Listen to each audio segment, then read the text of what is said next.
Federal board class 11 English chapter number 4 from mother with love. आज हम इसके question answers पढ़ेंगे। Who is the theme of from mother with love is the universal theme present in love literature across all culture. तो इसका answer है जी the theme of the lesson from mother with love is moral love such kind of love family responsibility and responsibility. Such kind of themes are universal and can easily be found in all cultures and society. The love between mother and daughter, husband and wife, father and daughter is universal and is present everywhere. सवाल का मतलब ये है कि जो इसका हमारी story का जो थीम है क्या वो पूरी दुनिया में पाया जाता है। तो जवाब इसका है जी जो थीम है इस लेसन का फ्रॉम मदर विद लव ये हर जगह पाया जाता है। जो फैमिली की जैसे फैमिली की जिम्मेदारी जैसे कि फैमिली की जिम्मेदारियाँ होती हैं ये हर दुनिया के हर तरफ आसानी से हमें मिल जाती हैं। प्यार जो माँ और बेटी के बीच का होता है, मियाँ बीवी के बीच में होता है, ये पूरी दुनिया में हमें आसानी से मिल जाता है। और बाप और बेटी का। क्वेश्चन नंबर 2 है जी comment on the plot of story. Plot होता है कि एक मुस्लिम वाक़यात को आपने इस तरह आसानी से अपनी स्टोरी में बयान करना है कि वह एक स्टोरी की फॉर्म में आ जाए। तो इसका आंसर है जी the logical events are arranged to make up a story is called plot। जो लॉजिकल होते हैं, जिन चीज़ों में कोई थीम होता है, कोई ऐसे होता है, अगर उनको हम अरेंज कर लें एक पैराग्राफ की सूरत में तो उनसे क्या बनता है, एक प्लॉट, जिसको प्लॉट कहते हैं, कहानी बन जाती है। The plot of a story from mother with love is simple and full of suspense। जो इस स्टोरी का प्लॉट है वो तजस्सुस से भरा हुआ और सादा अल्फाज में है। लाइक अ गुड प्लॉट, जैसे कि एक अच्छी कहानी होती है। इट वाज अ कॉन्फ्लिक्ट, इसमें एक तनाज़ा है। इट हैज़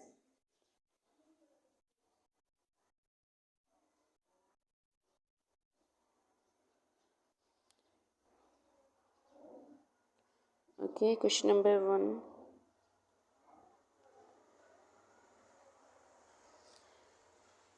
अच्छा जी it has all primary elements of a plot. इस प्लॉट में तमाम अनासिर शामिल हैं, जैसे कि exposition, rising action, climax, falling action and resolution. All the events are organized chronologically, and there is no superfluous events। Plot के अंदर जितने भी इवेंट्स थे वो उनके अंदर फॉलिंग एक्शन था, राइजिंग एक्शन था, एक क्लाइमेक्स था, तनाज़ा था, उसके अंदर तजस्सुस था, दिलचस्पी थी। तो इसके अंदर तमाम अनासर पाए जाते हैं। ठीक है, तो क्वेश्चन नंबर 4 हमारे पास है जी analyse and comment on the character of Minta. तो सवाल का मतलब यह है कि मिंटा के करेक्टर पर आप कमेंट करें और बताएं कि उसका करेक्टर कैसा है। तो इसका आंसर है जी Minta is the main character. Minta एक मेन करेक्टर है ऑफ द स्टोरी में from mother with love. The whole story revolves around और पूरी कहानी उसके इर्द गिर्द घूमती है। शी इज़ ओबीडेंट, वो वो ताबेदार, पेशेंट, सब्र करने वाली, कोरेजियस, बहादुर एंड काइंड हार्टेड और मेहरबान लड़की है। At the beginning of the story she is young, story के शुरू में वो बच्ची होती है। And immature, she is too much attach to her father, वो अपने बाप के साथ बहुत ज़्यादा अटैच होती है। And is also worried for her sick mother, अपनी बूढ़ी बीमार माँ की बीमारी के बारे में भी परेशान होती है। With the passage of time, वक्त गुजरने के बाद शी गेट्स मिच्योर, वो मिच्योर होगी। And takes on the responsibility of her whole family, और उसने अपनी तमाम फैमिली की जिम्मेदारियां उठा ली। ठीक है। मिंटा एक बहादुर, सब्र करने वाली और मेहरबान नरमदिल लड़की थी। वो अपने शुरू में छोटी थी और अपने बाप के साथ बहुत अटैच थी। वो अपनी माँ की बीमारी के बारे में भी फिक्रमंद थी, लेकिन वक्त गुजरने के बाद वो मिच्योर हो गई और उसने अपनी फैमिली की तमाम रिस्पॉन्सिबिलिटीज़, जिम्मेदारियां बखूबी संभाल ली। क्वेश्चन नंबर 2 है जी, what is the conflict in the story, how is it resolved. सवाल का मतलब ये है कि इस स्टोरी में क्या तनाज़ा है और ये किस तरह से रिसॉल्व होता है। तो इसका आंसर है जी, in this story Minta is struggling. इस स्टोरी में मिंटा स्ट्रगल कर रही थी विद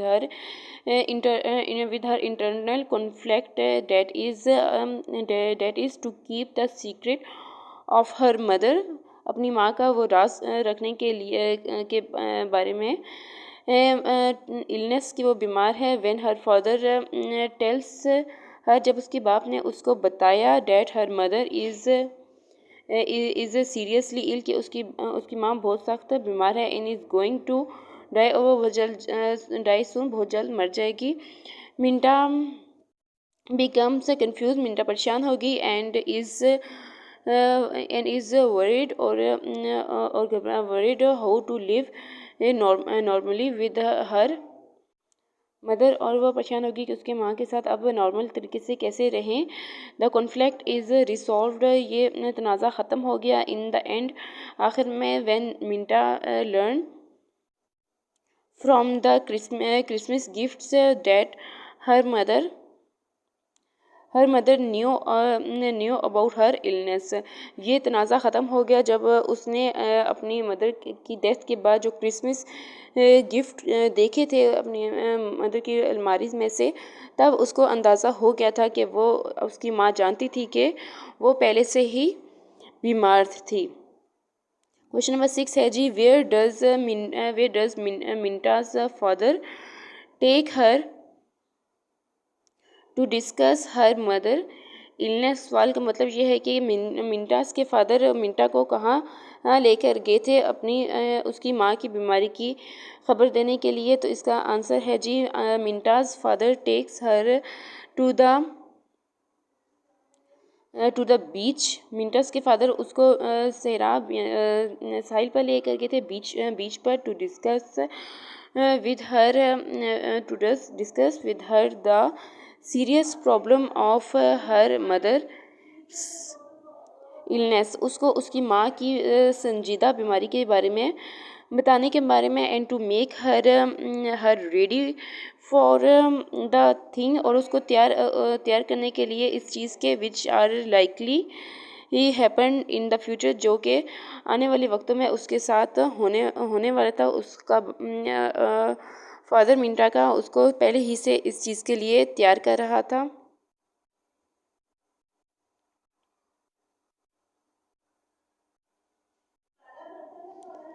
क्वेश्चन नंबर 7 है जी, which approach would you have preferred,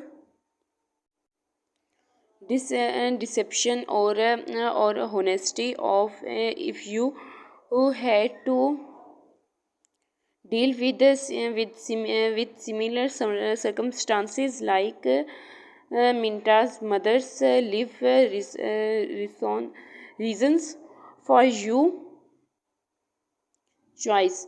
अच्छा, अगर आपके साथ जैसे मिंटा की माँ के साथ वाक़या हुआ कि अचानक उसकी डेथ हो गया, अगर आपके साथ भी कोई ऐसा हादसा हो जाए, बीमारी ऐसी खुदा न खास्ता लग जाए, तो आप क्या सच्चाई का साथ देंगे या सच को छुपाएंगे? तो आप इसकी रीज़न भी बताएं कि आप ऐसा करेंगे और तो फिर क्यों करेंगे। तो इसका आंसर है if I had to deal with similar circumstances, अगर मेरे साथ इसी तरह लाइक मिंटास फादर की तरह हालात पेश आ जाएं, मिंटास मदर की तरह हालात पेश आ जाएं, I would have preferred deception, तो मैं सच को छुपाना पसंद करूँगी, because I would have no like to create tension and trouble in my family, तो मैं अपने ख़ानदान को डिस्टर्बेंस में या उनको परेशानी में नहीं डालना चाहूँगी family members. I would have no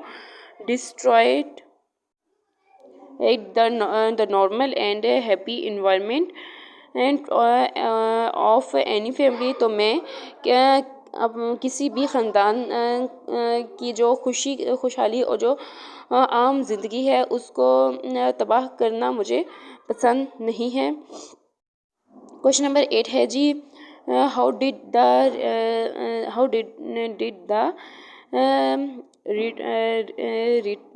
vitamin pills, ये सॉरी विटामिन पिल्स हैं, इसमें आर की जगह वी लगा लीजिएगा, pills become the significance of responsibility, vitamin pills जिम्मेदारी की निशानी है, कैसे साबित कर रही थी? तो इसका आंसर ये है कि Minta's mother's use to take after the medicine of Minta's father on her deathbed. She hang over the vitamins pills to मिंटा की माँ ने अपनी डेथ जो बिस्तर था जिस पर मिंटा की माँ की वफ़ात हुई थी, तो उसने मिंटास के फादर की मेडिसिन्स को मिंटा के लिए ख्याल रखने के लिए मेडिसिन का ख्याल रखने के लिए मिंटा को देने के लिए उसकी रिस्पॉन्सिबिलिटी उसने अपने बेड पर ऐसे हैंग कर दी थी। She hang over the vitamin pills to Minta, उन्होंने मिंटा के लिए विटामिन पिल्स हैंग की थी। She it was like that her mother's was hanging, ये ऐसे लग रहा था जैसे उसकी माँ ने लटका दी हो। ओवर हर रिस्पॉन्सिबिलिटी, उसकी जिम्मेदारी, टू मिंटा को as a responsibility and mature girl, जैसे ऐसे लटका दी थी कि जैसे कोई मिंटा मिच्योर गर्ल हो।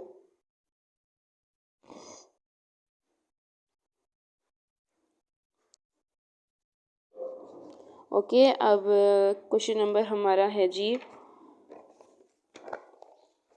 Next question is question number 9, how did Minta's change over the course of the story, limit your answer to just 5 sentence. तो मिंटा ने स्टोरी को कैसे कहानी को बदला, 5 जुमलों में अपने आंसर जवाब दीजिए। तो इसका आंसर है जी, Minta is shown as an immature and careless girl. Minta in the beginning, Minta शुरू में केयरलेस गैर जिम्मेदार और नासमझ लड़की थी। When she is informed by her father about her mother illness, जब उसको इतला मिली कि अपने बाप की तरफ से कि उसकी माँ बीमार है, शी मेंटली प्रिपेयर्ड हर से, उसने अपने आप को जहनी तौर पर तैयार कर लिया फॉर द वुड्स सिचुएशन, जो ख़तरनाक हालात थे आने वाले। She accepts her mother's death, उसने अपनी माँ की मौत को कबूल कर लिया था ब्रेवली, बहादुरी के साथ। The end we see her a mature, आखिरकार हमने उसको एक मेच्योर लेडी ने देखा, who takes on all the responsibility, जो तमाम जिम्मेदारियों को उठा लेती है, ठीक है। तो मिंटा ने कहानी का रुख ऐसे बदला जब उसको अपने बाप की तरफ से पता चला कि उसकी माँ फौत होने वाली है। तो उसने इस वाक़े को इस हादसे को बहादुरी के साथ बर्दाश्त किया और इस चीज़ को कबूल कर लिया। और स्टोरी के एंड में हम उसको एक मैच्योर लड़की देखते हैं, ठीक है। अगला क्वेश्चन हमारे पास है जी, question number 10 why was the blue chair significant. Blue chair explain करें, ब्लू चेयर की क्या खूबियाँ थी, किस चीज़ को सिग्निफिकेंट कर रही थी, किस चीज़ का इजहार कर रही थी। तो इसका आंसर है जी, the blue chair significance because special थी। Minta's mother use to sit on it when she blue chair, इसलिए स्पेशल सिग्निफिकेंस थी, एक निशानदही थी, क्योंकि मिंटा की माँ उस चेयर पर बैठती थी। व्हेन शी डाई, जब वो फौत हो चुकी, मिंटा सिट ऑन इट, मिंटा उस पर बैठ के, she sitting on the blue chair, उसका नीली कुर्सी पर बैठना वो सिग्निफिकेंट इस चीज़ को जाहिर करता था। Because now she accept the whole responsibility of her family, के उसने ख़ानदान की तमाम रिस्पॉन्सिबिलिटी, तमाम जिम्मेदारियों को कबूल कर लिया है, ठीक है। नीली कुर्सी उसकी माँ की थी, जिस पर अपनी माँ की वफ़ात के बाद मिंटा बैठ की और उसने अपने ख़ानदान की उसी तरह जिम्मेदारियाँ संभाली जैसे कि उस कुर्सी पर उसकी माँ बैठकर संभाला करती थी। अच्छा जी, लास्ट हमारा क्वेश्चन है जी, question number 11, explain how Minta's knows that her mother accept death. अब एक्सप्लेन करें कि मिंटा को कैसे पता चला कि उसकी माँ की वफ़ात होने वाली है या फौत होने वाली है। Why is it knowledge comforting to her, क्या उसको ये मालूमात आराम पहुंचा रही थी या तकलीफ़ पहुंचा रही थी। तो इसका आंसर है जी, answer after the death of her mother Minta found a Christmas gift and several to different people in her mother's drawer. माँ की वफ़ात के बाद जब मिंटा ने माँ का ड्रॉवर देखा तो उसमें उसको मुख्तलिफ़ लोगों के क्रिसमस के गिफ्ट्स नज़र आए। She comes to know that her mother, उसको पता चल गया कि उसकी माँ was aware to her first approaching in death, कि उसकी माँ वाकिफ़ थी कि उस अपनी जल्द मौत की। She this knowledge is comforting, इस बात ने उसको आराम पहुँचाई, तसल्ली दी। To her because she has a feeling that she has deceived, कि उसको महसूस होता है कि उसने झूठ बोला है, सच छुपाया है फ्रॉम मदर, अपनी माँ से, by not telling her about her illness, उसको धोखा दिया है, उसको उसकी बीमारी को बताए बगैर। वंस द ट्रुथ, जब जैसे ही सच साबित आ गया, it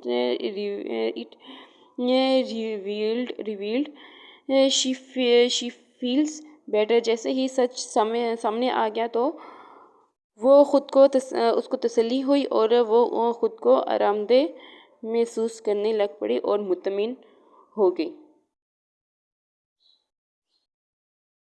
okay, it's our last question. We hope आपको कोई क्वेश्चन अगर समझ नहीं आया या अगर आप समरी पूछना चाहते हैं तो आप प्लीज़ कमेंट में पूछ सकते हैं। अगर ट्रांसलेशन चाहते हैं तो प्लीज़ वो भी कमेंट में पूछ लें। और अगर आप इसके बुक वर्क पूछना चाहते हैं तो वो मैं आपको समझा दूँगी एक नेक्स्ट वीडियो बना के। ओके, अल्लाह हाफ़िज़, प्लीज़ सब्सक्राइब माई चैनल।